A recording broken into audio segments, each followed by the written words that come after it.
right here. Everybody here? Amy, we're here. Finger or look at the camera? Well, to me. Thank you.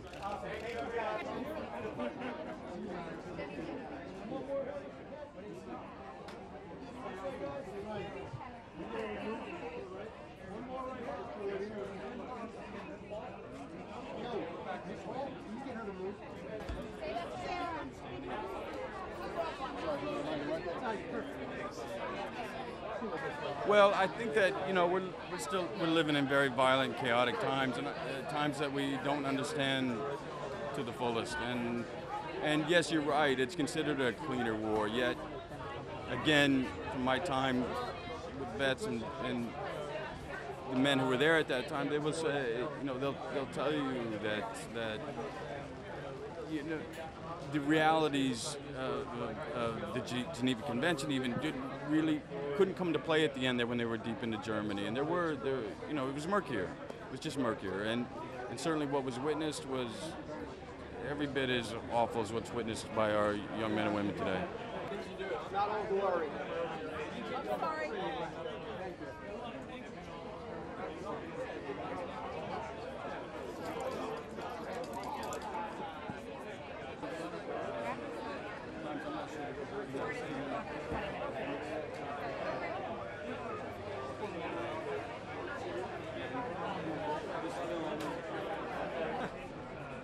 My oldest son has seen it. Yeah. My oldest son has seen it. He's a World War II buff. Did you have to explain a lot to him? No, I'm curious of his interpretation of it. Yeah.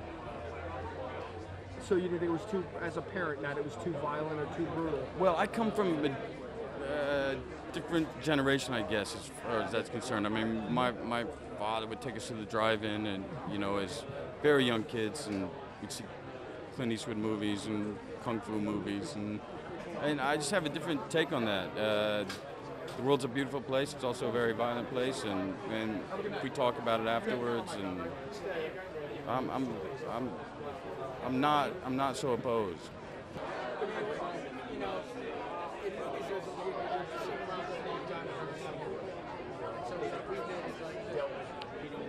There's a lot of love in that tank, overwhelming love. I've never had brothers, so it's wild to make that happen out of nowhere.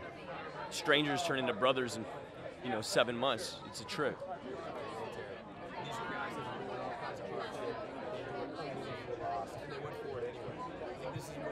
Yeah. When you're together and you're... Yeah, it's unconditional love. Society doesn't really allow for men to unconditionally love one another unless you're at war. And then finally, how are you doing these days? Feel good. How are you doing? Pretty good. I know you talked a little bit about your situation. What was cathartic about letting people know exactly what happened that day? It's fun to laugh about stuff. Have a good night. Thank you.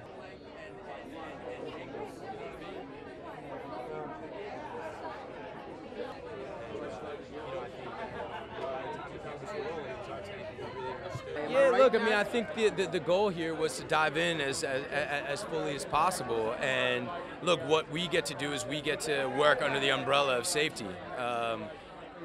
We're trying to get as fair, as fresh, and as real a taste of what life really would have been like for these guys. So we pushed ourselves to go to as dark a place as possible and to endure as much as possible and get as proficient on that tank as possible. So I'm proud for the commitment. I'm very proud of all these guys. It's amazing film. I saw it the other night. Do I need help blocking? Okay, so set something. Hey, Ariel. Yeah, no.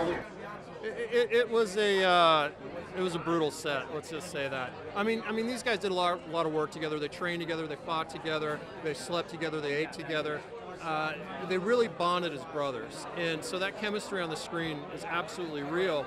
And you bring the skill of the actor to that brotherhood and camaraderie they felt as real people. Nothing can beat that. Right here.